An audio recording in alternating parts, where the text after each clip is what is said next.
1টা বেজে পার হয়ে গেছে, খানা কি খেয়েছিস? ছেলেটা বিরক্ত হয়ে যায়, মা গো তোমারে বারংবার বলছি আমার একটু লেট হবে, কাজের প্রেশার আছে, আমি খানা খাবো না, লেট হবে। মায়ের ফোন বারবার আসে, বিরক্ত হয়ে ছেলেটা মায়ের ফোনটা বন্ধ করে দিল, নাম্বারটা ব্ল্যাক লিস্টে ফেলে দিল, এরোপ্লেন মোড করে দিল। এরপরে ছেলেটা সারাদিন কিছু না খেয়ে কাজ কমপ্লিট করলো। মায়ের লাশটা ধরে হাউমাউ করে কাঁদে আর বলে, মা গো আমি যদি খানা না খেতাম বারংবার তুমি ফোন দিতে, মা মাফ করে দিও গো, একটা সময় তোমার ফোনটা পেয়ে বারবার ফোন করতে, তাই বিরক্ত হয়ে ফোনটা আমি বন্ধ করে দিতাম।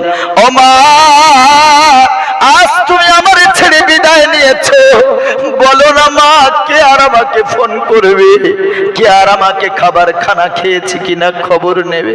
এ মুসলমান, এরপরে এমন করে ছেলেটা প্রতিদিন কাজ থেকে যখন বাড়ি ফিরত, সাইকেলের বেল বাজাতে হতো না, বাইকের হর্ন মারতে হতো না, গেটের সামনে দাঁড়ানোর সাথে সাথে ওর মা দৌড় দিয়ে দরজাটা খুলে দিত। আধা ঘন্টা যদি লেট হতো বারবার মা ফোন করতো, বাবা রে তুই তো 7টায় ঘরে ঢুকিস, আজ 7:30 বেজে গেছে, কেন ঘরে আসিস নাই? বড় চিন্তা হয়, দিনকাল বড় খারাপ। এ মুসলমান, মা প্রতি মুহূর্তটা ঘড়ির দিকে তাকায়, সন্তান কেন বাড়ি ফেরে না? মাকে কোলে করে নিয়ে কাঁদে, মা গো আর আমার জন্য কে অপেক্ষা করবি, আর আমার জন্য কে বারবার আমার ফোনে কল দেবে, আর আমার জন্য কে বারবার ঘড়ি দেখবে? সবাই মিলে সান্ত্বনা দেয়, কাঁদিস না রে বাবা, এই দুনিয়া থেকে সকলকে একদিন বিদায় নিয়ে চলে যেতে হবে, কাঁদিস না। ছেলেটা সব গোসল সবকিছু রেডি হয়ে গেল, মাকে দাফন করে বাড়ি চলে আসলো। 1 সপ্তাহ আর কাজে যায় না, মনটা ভালো নাই, মা দুনিয়া থেকে চলে গেছে, বাবা দুনিয়া থেকে চলে গেছে, মনটা আর ভালো নাই। বিবি একটা সময় পাশে শুয়ে সান্ত্বনা দেয়, স্বামী গো তুমি যদি কাজে না যাও তোমাকে কোম্পানিতে আর নেবে না, ফ্যাক্টরিতে আর তোমাকে মালিক সুযোগ দেবে না, যাও যাও যাও, সকলকে তো দুনিয়া থেকে চলে যেতে হবে, তুমি আর বসে থেকো না, বাচ্চাদের খরচ আছে, লেখাপড়ার ফ্যামিলির খরচ আছে, এইভাবে বসে থাকলে কে খরচ বহন করবে? মুসলমান, ওই স্বামীটারে বুঝিয়ে পারিয়ে কাজে পাঠানো হলো, ছেলেটা কাজে চলে গেল, কাজে যায় কাজ করে কিন্তু মনটা ভালো না। 12টা 12:30 1টা 1:30 বেজে যায়, ছেলেটার ফোনে আর কোনো কল ঢোকে না, বারবার ফোনটা হাতে দেখে আর ঘড়ির দিকে তাকে, আজকে 12টা বেজে পার হয়ে গেছে, আমার জরম দুঃখিনী মাটা কই কল তো দিল না, 12:30 বেজে গেছে, ফোন দেখে এখনো তো মা ফোন দেয় না, 1টা বেজে গেল 1টা বেজে গেল, এখনো তো আমার ফোনে ফোন ঢোকে না, 2টো বেজে গেল 3টে বেজে গেল, কেউ আর ফোন করে খবর নেয় না খানা খেয়েছে কিনা। মুসলমান বাবাজি ফোনটা বারবার ধরে আর পকেটে রাখে, ছেলেটা সারাদিন এক মুঠো খাবারও খায় নাই, এক ঢোক পানিও পান করে নাই, মনটা বড় খারাপ, কাজ করতে মন লাগে না, সারাদিন না খাওয়া শুকনো মুখটা নিয়ে বাড়িতে যখন ঢুকেছে, গেটের সামনে যখন দাঁড়িয়েছে, কয়েক মুহূর্ত পার হয়ে যায়, গেট তো কেউ খোলে না, কারণ একটা সময় ছিল গেটের সামনে দাঁড়াবার সাথে সাথে ওর মা দৌড় দিয়ে এসে দরজাটা খুলে দিত। মা দুনিয়া থেকে চলে গেছে, বউ আর মনে নাই, প্রতিদিন যদি দরজা খুলতে একটু লেট হতো তো মাকে একবার মা বলে ডাক দিত, মা দৌড় দিয়ে এসে দরজাটা খুলে দিত। মনে নাই যে ওর মা আর দুনিয়াতে নাই, দরজার সামনে দাঁড়িয়ে একবার দরজা খুলতে লেট হয়েছে, মা বলে চিৎকার দিয়ে উঠেছে,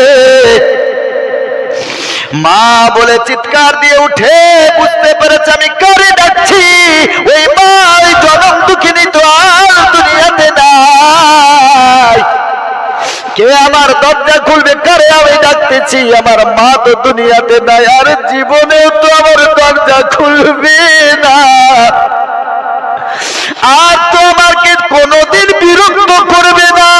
মায়ের কল বারবার মা ফোন দেয় বলে ছেলে বিরক্ত হয়ে ফোনটা সুইচ অফ করে দেয়, মা গো আজ থেকে কেউ আমায় আর করবে না। ও বাবা, আজ থেকে কেউ আমারে ফোন করে খবর দেবে না, আজ থেকে কেউ আমারে বিরক্ত করবে না। মাকে ডাক দেওয়ার পর মা আসে না, মা তো অন্ধকার কবরে শুয়ে আছে। বিবিটা দৌড় দিয়ে এসে যখন দরজা খুলেছে, দেখে স্বামীর মুখটা শুকনো হয়ে গেছে। মুখে হাত বুলিয়ে বলে, স্বামী গো, তুমি কি সারাদিন কিছু খাও নাই? বলল, আমি কি করে খাবো? প্রতিটা মুহূর্তে আমার মনে উঠছে আমার মা এই ফোন করবে, এই ফোন করবে। ঘন্টার পর ঘন্টা কেটে যায়, আমার মা ফোন করে না।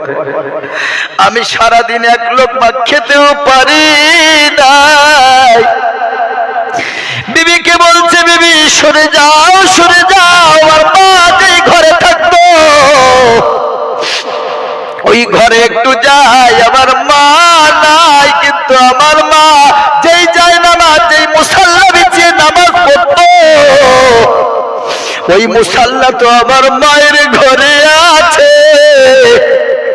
আমার মা যেই খাটে ঘুমাতো, যেই চেয়ারে বসতো, যেই শাড়ি পরতো, যেই কাপড় পরতো, আমার বাবা যেই জামাটা পরতো, আমার বাবা যেই টুপি পরে মসজিদে যেত, ওই টুপি এখনো পকেটে আছে। দৌড় দিয়ে গিয়ে আব্বা মায়ের ঘরে, দৌড় দিয়ে গিয়ে খাটের উপরে আছাড় খেয়ে পড়ে হাওমাও করে কাঁদে গো। মায়ের শাড়িটা বাজা করে ধরে, মায়ের মুসাল্লা বালিশটা জড়িয়ে ধরে, মা যেইখানে সেজদা দিত, বালিশে যেইখানে মাথা দিত, মায়ের ওই মুখের একটা সুগন্ধ, মায়ের কপালের সেজদার জায়গায় সুগন্ধ, ওই জিনিসগুলো সব আঁকড়ে ধরে মায়ের অনুভূতি পায়। জড়িয়ে ধরে হাউমাউ করে বলে, মাগো তোমার শাড়ি পরে আছে, মুসাল্লা পরে আছে, আব্বা তোমার ওই পাঞ্জাবি পরে আছে, লুঙ্গি ভাত করে পড়ে আছে গো, তোমার পাঞ্জাবির পকেটে ওই টুপি যেটা তুমি পরে নামাজ পড়তে যেতে, এখনো তোমার ওই পাঞ্জাবির পকেটে পড়ে আছে। মাগো আব্বা গো, সব কিছু আগের মতো আছে, শুধু তোমরা নাই, ঘরটা শূন্য। মুসলমান, কতজন এই ময়দানে আমরা বসে আছি, অনেকের জন্ম দুঃখিনী মহার দুনিয়াতে নাই। আর জীবনে আমরা খানা খেয়েছি কিনা আর খবর নেওয়ার মতো কেউ নাই। অনেকের পিতা নাই, নিজের বাবার লাশটা নিজ কাঁধে তুলে অন্ধকার কবরে দিয়ে এসেছো। নিজ মা যেদিন দুনিয়া থেকে চলে গেছে গো, চোখটা বন্ধ করে ভাবো, যেদিন মসজিদের মাইকে অ্যানাউন্স হয়েছে অমুক জনের মার দুনিয়াতে